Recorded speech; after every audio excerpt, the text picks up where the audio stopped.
What's up YouTube? Heavy coming to you, Captain Austin Fish Room, Jeff Combs Provide, bringing you another video. I like making YouTube videos, so I figured I'd make one and share it with the world, or at least the people that watch my videos anyway. First and foremost, I want to say that the contest, or the giveaway that I am posting that is sponsored by Aquatic Support Systems for your chance to win some Southern Delight fish food is going to end at 12 o'clock tonight. And guys, this is important, okay? If I haven't left a comment on your entry, make sure that you send another message to me. Let me know that you entered, okay? Because I'm going to do a search, and, you know, most of the videos pop up in that search, but just in case, I don't want to miss anybody. I want everybody to have a fair chance to win here. So make sure you let me know. Make sure you get your entries in by midnight tonight. It could possibly go until I wake up on Tuesday morning, but don't count on that because I might actually get a good night's sleep once in a blue moon. I don't know. But make sure you try to get them in today. Yeah, that's pretty much it. So let's go ahead and dive into today's video, and I'll show you what I'm working with. Alright guys, we will start up here with Cletus, the Fahaka puffer. He is doing great and growing, and he's starting to get a really neat personality. Like when I stick my hand up in the tank, he'll come up to it. Let me see if I can show you here. See him here? There's my hand. And see, he's not shying away too much. Sometimes he lets me pet him a little bit. Like, see if we can get him right here. You can hear Big Rig splashing in the background. But yeah, pretty cool stuff, guys. Pretty cool stuff. Not only the cichlids are personable, okay? Now, show you this guy's colors while he's up in the light really nice. Come on, focus. See the yellows. Look at those reds coming in on his side, man. He's just looking awesome. Still eating the half-shelled clams and loving it. The rest of this tank is doing great. All the bristlenose plecos are doing awesome. They eat the leftover clams. I did put some baby tears up at the top right here. Let me see if I can get it to focus. Some dwarf baby tears up there, you can see. The leftovers from what I took out of the 50 long subscriber planted tank. Everything else is, you know, really starting to root up in here and really starting to grow. So we got the Rotala back there. Of course, the Java Fern is starting to take off, guys. That stuff takes off in every tank. If you can't grow Java Fern, something's wrong. Okay, something's wrong. But the Val, I got a sword plant over here. Got another sword right there. You can see this guy, he's really cool, man. Just following the finger. It's a really cool fish. Doesn't dart off and stuff. But without further ado, let's go over to the planted tank and check out what's going on over there. Alrighty, so we're at the planted tank and looking pretty good, Everything's filling in really, really nice. Did a trim in here today. Cut the Ludwigia rippens and the Hygrophila polysperma sunset. Did some trims on there and, you know, replanted over here. I'm trying to fill up this corner. Still haven't decided what I want to do with the Downoi yet. It's definitely in need of a major trim. It's getting really dense and thick up in there. Lots of shrimp in there. They love that plant a lot.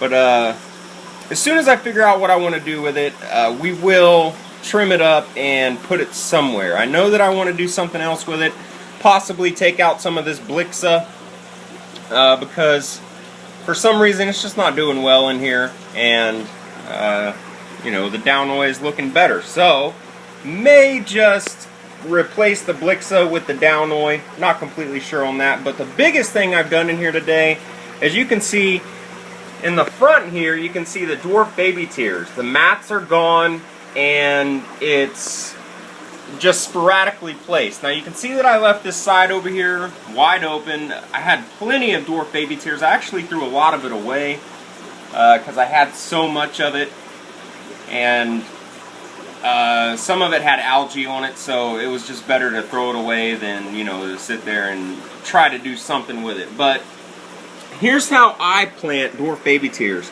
Now, there's a lot of ways to do this, guys. You know, a lot of successful ways. You know, some people take it out and plant it stem by stem by stem. You have to have a really fine substrate to do it like that, you know, without getting too much of a rage going on. You can also do it like Mr. Honey to You does it, where he you know, takes it off the mat, spreads it out really nice, puts it on a rock, and then puts it in the substrate. I actually did that a couple of times over here. It's another good way to do it, but the way that I've always done it in the past is I get a big clump of it and try to keep it connected. If you can't keep it connected, it's the same thing. You just kind of mush it all together and you place it down on the substrate. Be really easy not to create a current, or otherwise it'll just flow off and get out of control, and you know, you'll start raging for nothing. So you place it on the bottom there, you gently press it down, you don't want to smush it, gently press it down, and then you take some of your substrate and you put it up over it. See, as I've done here and here. Now, of course, it is gonna cover some of the plant, and you might get a little bit of die-off with it, but this is the way I've found to be most successful for me, because it gives the plant a lot of air and a lot of water movement through its roots and stuff like that before it starts rooting into your substrate. And you know, I find it to be the best way for me. Now, there's several other ways, like I said, you know, twining it to a rock, individually stem planting it, planting it in bunches where you take some tweezers and you plop, or you plug a bunch of it like that right there. You just plug a bunch into the substrate. Lots of different ways, and of course there's probably ways that I didn't even mention, but this is the way that I found best works for me, where I take a mat of it, gently press it into the substrate where some of the roots kind of dig into the substrate, and then I cover it a little bit with the substrate, and it grows great that way. I would have done it, you know, when I first got the plant. However, when I first got the plant, it was already on a cocoa fiber mat with some metal on it and stuff like that. And to be honest, I was kind of lazy that day, so I just stuck it in there. And it looked bad. It really did. It looked bad. You could see that it was on a mat and it wasn't growing into the substrate. And, you know, that's not a very good look, in my opinion. But other plants that are doing great in here, recently added some Java Fern. You can see a one-leaf piece right there. The Subwasser Tang is doing awesome. I was just in here digging around and stirred up a bunch of detritus. Got to do a water change on this tank.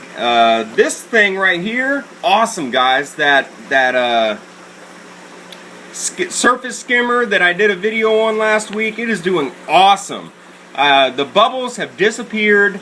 You can kind of play with the control thing over there. You can turn it all the way down or all the way up and adjust it to your purpose. And I found that the bubbles went away when it was all the way up, but the flow was so, it was too hard for where I have it placed. I mean, the flow was coming up against this tank and then scoring down here, and I was starting to get a dip inside of the substrate. Okay, so I had to turn it down because I didn't want the dip inside the substrate, and I didn't want it to start stirring up stuff I didn't want stirred up. So I turned it all the way down, and the bubbles are still gone. It's doing an awesome, awesome job. I'll show you the surface here. Just as clear as a crystal. Just looking great. And then we'll come down here, since one of the crawfish are out. That's the blue one that I am positive is a female. And as far as where the orange one went, I don't know. It's probably in one of those tubes. But looking good, looking good. Come over to this guy. He tore up my hand the other day. I was in there and I was putting that airline in there, and he just tore me up. Look at that. Even got my arm up there. Look at that. Mean fish, guys. Mean fish. But yeah, that's today's video. I hope y'all enjoyed it. Be sure to go and check out Aquatic Support Systems on Facebook. All the links will be inside the description. I'm making it really easy for y'all to go over there. like the page and join the community, join in the discussions and whatnot. And we'll come over here, take a look at this guy before we go. This guy is eating pellets. He's eating the small cichlid pellets, so he is finally pellet trained and loving it. You can see, and he's actually starting to be more colorful than he was when he was eating the bloodworms and stuff. So pretty cool stuff. I was going to try to show y'all the Enlachiri bitcher, but he's not out. So with that said, guys, I hope y'all enjoyed today's video. Be sure to rate, comment, and subscribe. Let me know what y'all are thinking.